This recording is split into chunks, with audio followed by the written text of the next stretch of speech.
to enlightenment. 19. Amitabha's 48 Great Vows. First vow, a land without evil paths.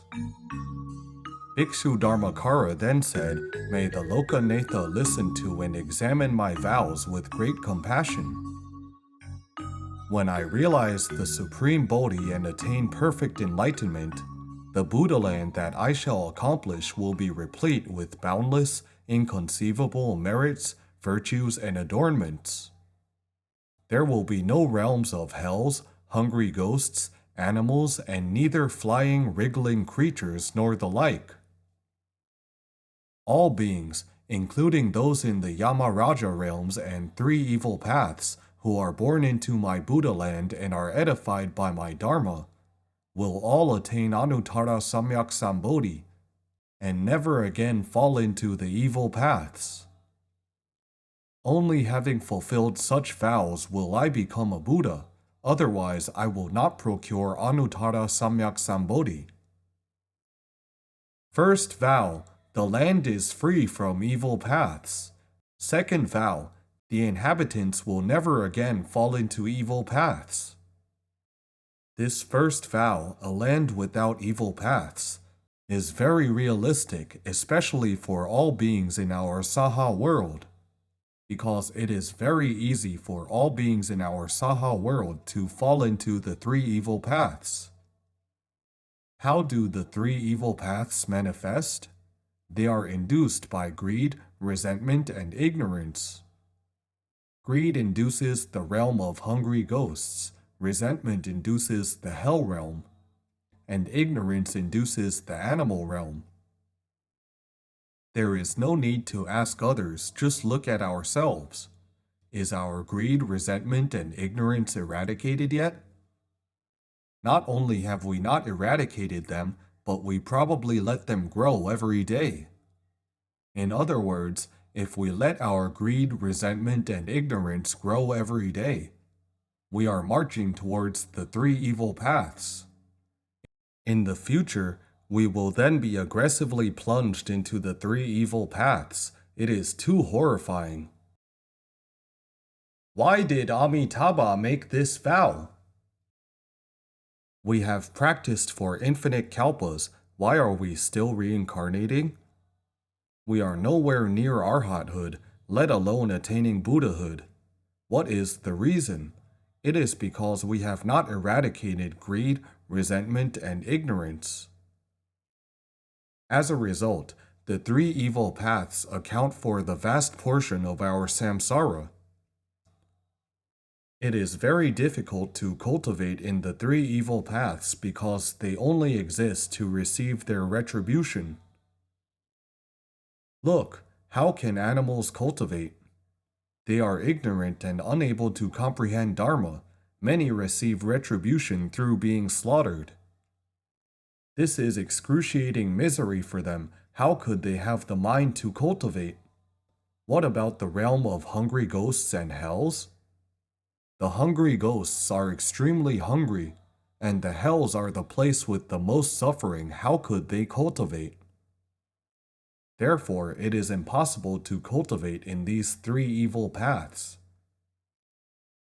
Despite having learned for infinite kalpas, we might end up in the 3 evil paths if we do not attain accomplishment in this lifetime. When we finally leave after a long time of reincarnations within the 3 evil paths, we would forget everything we had learned, but what we have learned will be accumulated as good roots and planted as seeds in our 8th consciousness. These seeds accumulate continuously every time we encounter Buddha Dharma. Then they are cut off until the next Buddha comes, and then they are accumulated little by little again. From infinite kalpas ago until today, the good roots finally can be regarded as deep-seated. But we must know that we had experienced inconceivable sufferings within the 3 evil paths as we accumulated these deep-seated good roots. In this life, we must liberate ourselves, because if we engage in samsara, we will be still deluded even in the heaven or human realms. Once deluded, we will definitely create karma, and once creating karma, we will definitely receive the retribution of the three evil paths. Why is there no greed, resentment, and ignorance in Sukhāvatī? The reason that Sukhāvatī is marvelous is because it has no three evil paths, which means that you will not degenerate. Why does it not have three evil paths? Because there is no greed, resentment, and ignorance in Sukhāvatī. Greed, resentment, and ignorance are the cause of the three evil paths. If we do not create these karmas, we will not fall into the three evil paths. Even though we have these seeds in our alaya consciousness, they won't arise in Sukhāvatī because there are no conditions to let them arise.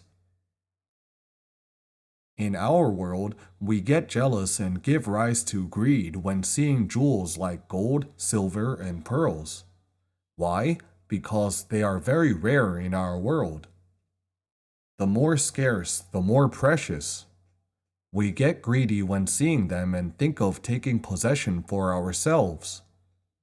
There are no such problems in Sukhāvatī. Why? For example, you see the gold, what is it used for? For paving roads, just like cement in our world. If you buy a golden necklace and wear it, you take so much pride in its beauty. But people in Sukhāvatī see it, they don't know whether to laugh or cry. This is just like the people in our world taking cement to hang on their necks. It is frightful and makes you not know whether to cry or laugh. No one does this kind of silly thing.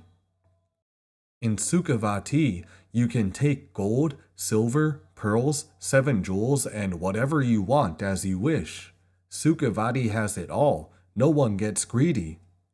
When you think of eating a meal, 7 jeweled bowls are naturally full. 100 dishes appear before you as your thought arises. 100 dishes. Only the ancient emperors had the fortune to enjoy this. When you get to Sukhāvatī, you are more fortunate than emperors. Will you get greedy to eat it? Absolutely not. What is the reason? The body of Subha and the noumenon of Amitabha.